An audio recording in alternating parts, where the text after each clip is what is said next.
arah Kalurahan Temanggung, maka kita akan belok kiri. Kita sekarang berada di wilayah Kecamatan Sumowono, Kabupaten Semarang. Untuk menuju ke Kalurahan Temanggung, kita harus melewati Kecamatan Sumowono sejauh 14,4 km. Kecamatan Sumowono dan Kecamatan Kalurahan merupakan batas antara Kabupaten Semarang dengan Kabupaten Temanggung.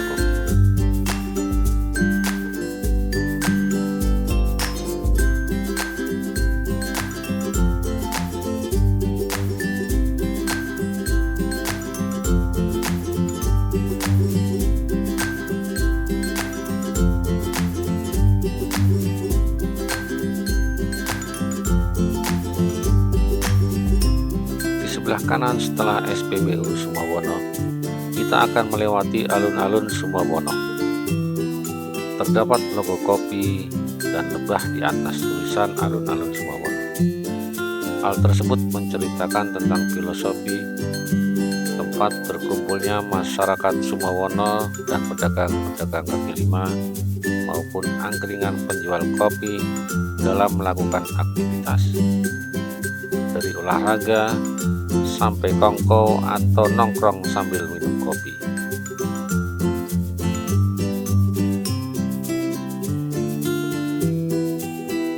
Sumowono merupakan salah satu penghasil kopi yang cukup dikenal di Jawa Tengah. Wilayah ini memiliki perkebunan kopi rakyat dengan luas mencapai 1000 hektar, menghasilkan jenis Robusta dan Arabica. Kopi Sumowono, khususnya kopi Wulung, dikenal memiliki cita rasa khas dan sejarah panjang sejak zaman Belanda.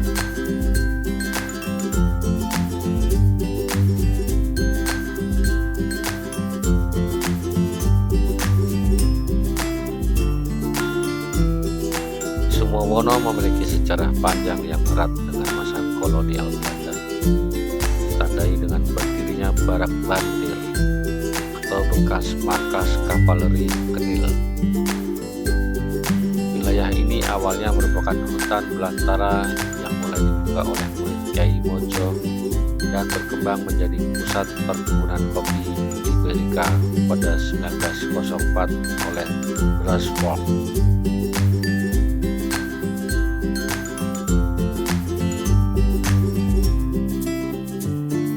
Nama Sumowono berasal dari bahasa Kawi atau Jawa, di mana Sumo berarti bunga dan Wono berarti hutan, yang ditafsirkan sebagai hutan yang tumbuh bunga, atau secara kiasan merujuk pada pangeran yang tinggal di hutan.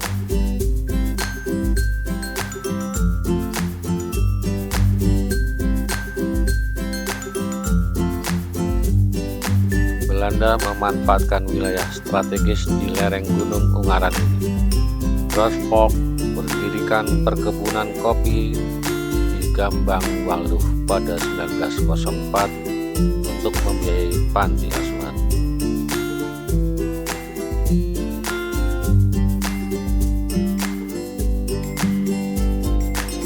Barak Bantir merupakan markas kavaleri atau pasukan berkuda Kerajaan Belanda atau Kenil, yang dibangun untuk melatih pasukan melawan gerakan revolusioner.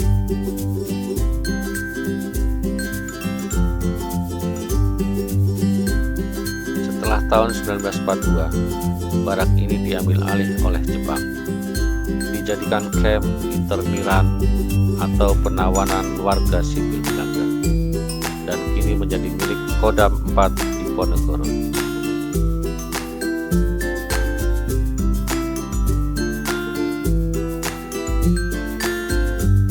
Sumowono dikenal sebagai penghasil kopi berkualitas Robusta dan Liberika sejak zaman Belanda. Beberapa desa di Sumowono seperti Mendongan memiliki legenda lokal terkait babat alas atau pembukaan lahan oleh murid Kyai Mojo.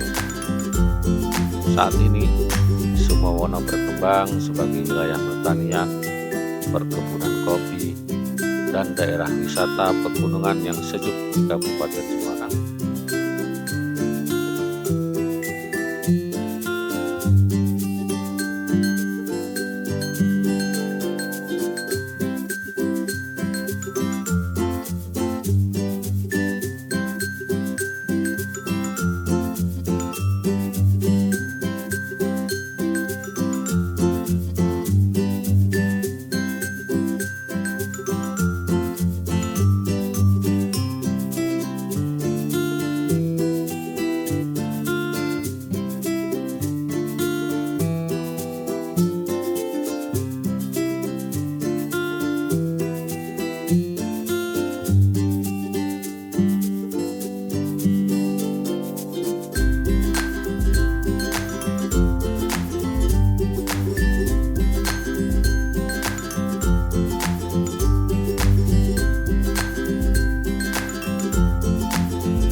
kanan terdapat tugu batas antara Kabupaten Semarang dan Kabupaten Temanggung. Tepatnya kita akan memasuki wilayah Kecamatan Kaloran, Temanggung.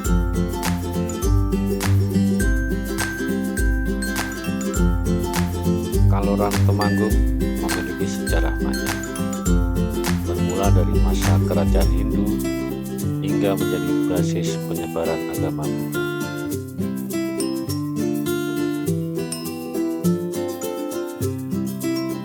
Nama Kaloran berasal dari kisah Pangeran Sejogati yang menyebut wilayah kekuasaannya berderet ke utara atau ngalor, dari Mengor hingga Batur, yang kemudian dikenal sebagai Kerajaan Kaloran. Daerah ini juga kaya akan peninggalan purbakala, termasuk menjadi tempat ditemukannya prasasti Wanua Tengah 3 di Desa Gandulan.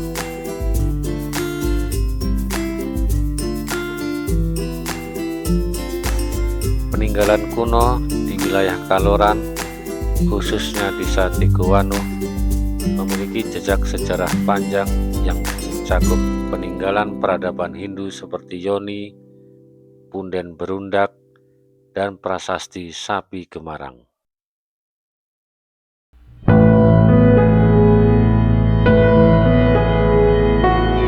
Kaloran merupakan salah satu pusat kebangkitan agama Buddha di Indonesia, dengan deklarasi awal terjadi sekitar tahun 1966 sampai dengan 1960. Menjadikannya wilayah dengan populasi umat Buddha signifikan di Jawa Tengah.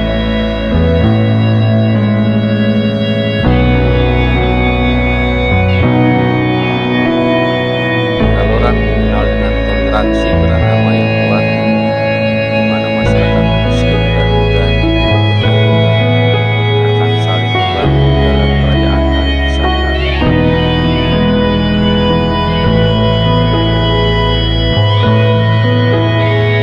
Dusun Kedunglo, Desa Gandulan, Kaloran adalah lokasi penemuan prasasti Wanua tahun 908 Masehi yang mencatat sejarah awal Kabupaten Temanggung.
pesat pasca 1966 Peningkatan agama Buddha terjadi sekitar 1 Juni 1968, menjadikan kawasan ini basis Buddha dengan puluhan vihara dan ribuan umat.